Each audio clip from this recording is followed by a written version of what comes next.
নমস্কার। আজ একটা গল্প শোনাব।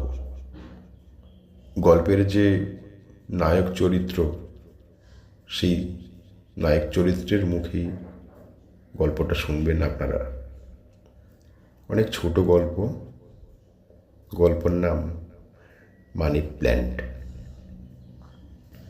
জানালার ধারে রাখা মানি প্ল্যান্টের গাছটা শুকিয়ে গেছে, মরে যায়নি।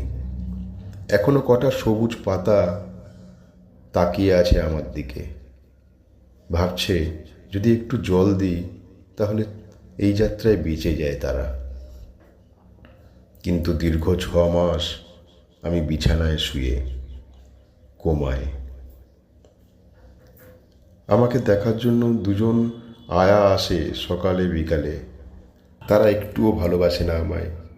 তাদের ভালোবাসার লোক আসে, সে অসহ্যকর ভালোবাসা। এই 6 মাসে 6টা দিনও ছেলে বৌমা নাতি নাতনি মেয়ে জামাই কেউ দেখতে আসেনি। কিন্তু যখনই এসেছে 1 চামচ করে গালে জল দিয়ে গেছে।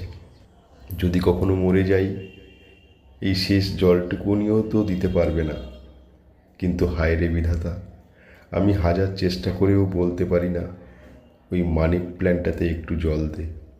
আমার থেকে বেশি দরকার ওদের এই জলটুকু।